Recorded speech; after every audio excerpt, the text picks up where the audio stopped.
Hello friends, आज का जो वीडियो है वो मैं बताना जा रहा हूँ लिमिट से रिगार्डिंग लिमिट। ठीक है, लिमिट क्या होता है उसके बारे में डिस्कस करेंगे। उसके बाद लिमिट कैसे निकलता है, कितने टाइप का लिमिट होता है, सारा कुछ डिस्कस इस वीडियो में करेंगे। ठीक है, तो स्टार्ट करते हैं। लिमिट क्या होता है? ठीक है, तो लिमिट जो है बेसिकली क्या होता है, limit x tends to a f x by G X which is equal to, हम इसको इस तरह से लिख सकते हैं, limit x tends to a F X divided by limit x tends to a G X. Okay, provided that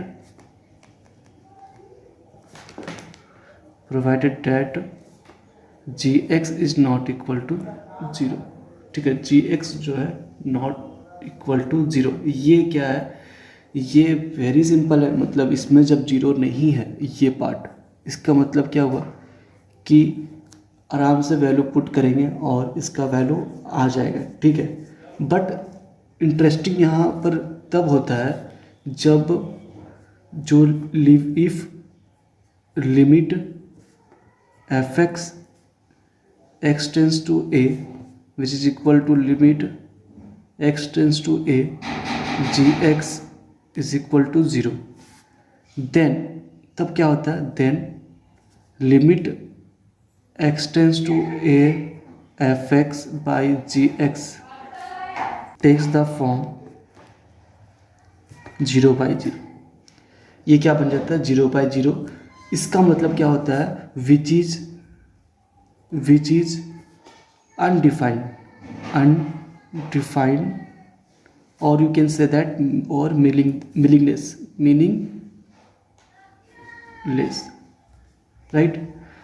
अब देखो, ये जब लिमिट एफ एक्स और जी एक्स दोनों ही जीरो हो जाता है, ये पार्ट भी जीरो हो गया और ये पार्ट भी जीरो हो गया, इस केस में जीरो बाय जीरो फॉर्म में आता है जो कि अनडिफाइंड और मीनिंगलेस होता है। ठीक है, लेकिन इसका मतलब ये नहीं कि इसका वैल्यू एग्जिस्ट नहीं कर सकता है। ठीक है, इसका मतलब है कि वैल्यू एग्जिस्ट नहीं कर सकता, ऐसा नहीं है। हम लोग क्या करेंगे, देखो बता रहे हैं कि F X by G X जो मेरा है, ठीक है, उस particular value when X is equal to two put कर रहे हैं ना, तब उस केस में जीरो हो जा रहा है, ये भी जीरो हो जा रहा है। ठीक है, तो ये जीरो बाई जीरो के फॉर्म में आ जा रहा है। ठीक है, तो हम क्या करेंगे, टू एग्जैक्टली पुट नहीं करेंगे, हम क्या पुट करेंगे, 1.000 या something 999 which is near about क्या, टू के करीब है ना।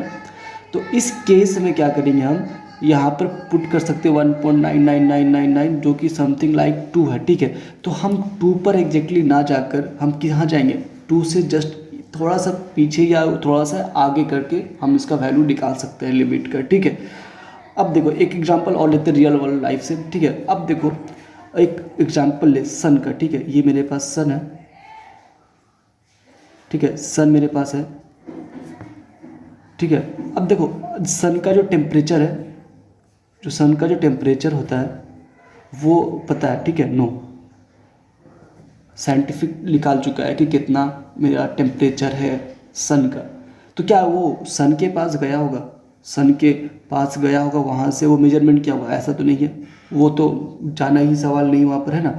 तो हम लोग क्या किया यहाँ पर कि उसके आस पास, मतलब कि एग्जैक्टली तो नहीं गया उसके पास, लेकिन उसके आस पास जाके हम उसका वैल्यू निकाल पाए। ठीक है, कि उसका वैल्यू क्या है, टेम्परेचर का, सरफेस का जो वैल्यू है वो क्या होगा, हम उसके करीब जाके निकाल लाए। ठीक है, वैसे ही यहाँ करेंगे हम। एग्जैक्टली टू पर तो नहीं जा पाएंगे, लेकिन हाँ उसके करीब में जाके हम पता लगा सकते हैं कि जो है उसका वैल्यू क्या आ सकता है। क्लियर? तो आई होप समझ में आ रहा होगा कि लिमिट की ज़रूरत क्यों पड़ी, क्योंकि पर्टिकुलर हम लोग जीरो बाई जीरो के फॉर्म में आ रहा था उस वैल्यू का। जीरो बाई जीरो जो होता है बेसिकली अनडिफाइंड होता है, मीनिंगलेस होता है। लेकिन हम लोग क्या करेंगे, टू पर ना जाके उसके जस्ट पीछे जाएंगे, 1.9999 2.00001 पर जाके हम उसका वैल्यू निकाल सकते हैं। ठीक है, तो वो एग्जाम्पल दिया सन का, ये बेस्ट एग्जाम्पल है आपके लिए। ठीक है, अब आता है कुछ अलग फॉर्म, जैसे कि कौन सा फॉर्म जो है वो मीनिंगलेस हो सकता है। ठीक है, जीरो बाई जीरो तो है, और भी कई सारा मीनिंगलेस और अनडिफाइंड फॉर्म है। ठीक है, जैसे कि एग्जाम्पल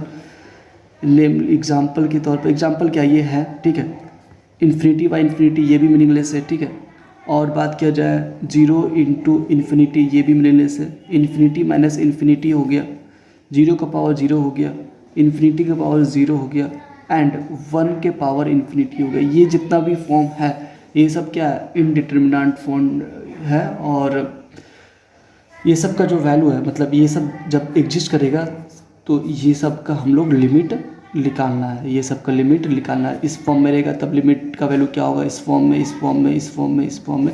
बेसिकली यही फॉर्म है सब, इसको हम बना सकते हैं सबको इस फॉर्म में, तो इसलिए इनडिटर्मिनेंट फॉर्म कह सकते हैं। ठीक है, अब आता है कुछ टॉपिक और डिस्कस करने जा रहे हैं। ठीक है, जैसे कि क्या है कि देयर आर टू थिंग, ठीक है, दो थिंग क्या है। एक हम लोग क्वेश्चन सॉल्व करेंगे एल्जेब्रिक का लिमिट, एल्जेब्रिक लिमिट है। सेकेंड जो होगा वो नन एल्जेब्रिक लिमिट होगा, none algebraic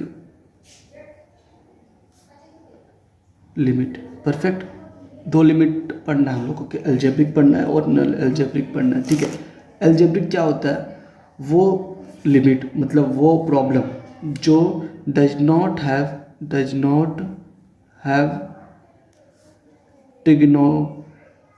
trigonometric inverse trigonometry,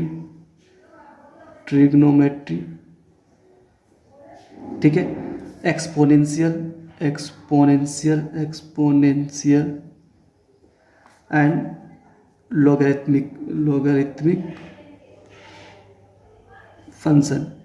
ये सब जो नहीं होगा वो सब क्या है, वो आपका एल्जेब्रिक हो गया, वो सब क्या हो गया, एल्जेब्रिक हो गया, एल्जेब्रिक लिमिट हो गया। परफेक्ट। अब इसके अलावा वो सब क्या है, नॉन एल्जेब्रिक, मतलब कि ट्रिग्नोमेट्रिक जो हो गया, एल्जेब्रिक नहीं है, एल्जेब्रिक लिमिट। इसके अलावा डू नॉट लिखा हुआ यहाँ पर, तो इसका मतलब कि जो यहाँ लिखे हुआ है यहाँ पर उसका नॉन एल्जेब्रिक क्या होगा, आपका प्रॉब्लम होगा। एग्जाम्पल दे आपको, तो एग्जाम्पल की बात किया जाए तो एग्जाम्पल आपको देते हैं। हाँ, एग्जाम्पल की बात किया जाए तो पहला एग्जाम्पल एल्जेब्रिक का बता रहा हूँ। ठीक है, limit x tends to 1 x का पावर क्यूब -1/x-1, ये क्या है, एल्जेब्रिक है आपका। ठीक है, एक और एग्जाम्पल देता हूँ। ठीक है, सेकेंड एग्जाम्पल क्या हो जाएगा, √1 + x -√1 - x divided by x, ये लिमिट x टेंस टू 0 हो गया।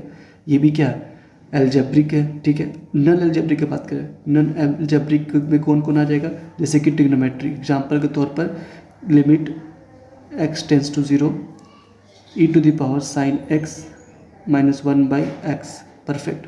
सेकेंड एग्जाम्पल हो जाएगा आपका limit x tends to 0 3 sin inverse 2x/sin x।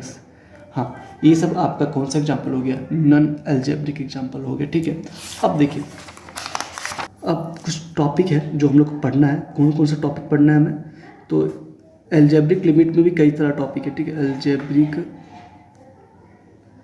Algebraic limit में जो है काफ़ी सारा टॉपिक है। पहला टॉपिक क्या है, डायरेक्ट सब्स्टिट्यूशन मेथड, एक तो ये हो गया। सेकेंड मेथड कौन सा हो गया, फैक्टराइजेशन मेथड, फैक्टराइजेशन मेथड, एक तो सेकेंड मेथड तो ये हो गया। थर्ड में आते हैं, थर्ड में कौन सा मेथड है, रैशनलाइजेशन मेथड, ये थर्ड हो गया आपका। फोर्थ में कौन आ जाएगा, फोर्थ में by using some standard limit, ये आपका जो है फोर्थ मेथड हो गया। Fifth method of evolution of algebraic limit at infinity, तो ये एल्जेब्रिक लिमिट का हुआ है। ठीक है, इसके बाद आएगा नन एल्जेब्रिक लिमिट, जो कि वो आपको इसके बाद के टॉपिक में मिलेगा आपको। तो सबसे पहले टॉपिक आप लोगों से डिस्कस करने जाएंगे, कौन सा टॉपिक होगा वो डायरेक्ट सब्स्टिट्यूशन। और अगला वीडियो में अगला वीडियो में आपको बताने जाएंगे कौन सा डायरेक्ट सब्स्टिट्यूशन मेथड का पहला क्वेश्चन आपको वहाँ पर कराएंगे। ठीक है, तो ये बस छोटा सा थ्योरी हुआ। नेक्स्ट वीडियो में आपको पूरा क्वेश्चन कराऊंगा पहला टॉपिक का डायरेक्ट सब्स्टिट्यूशन। यदि अच्छा लगा इसको सब्सक्राइब जरूर कीजिएगा, लाइक कीजिएगा। Thank you so much.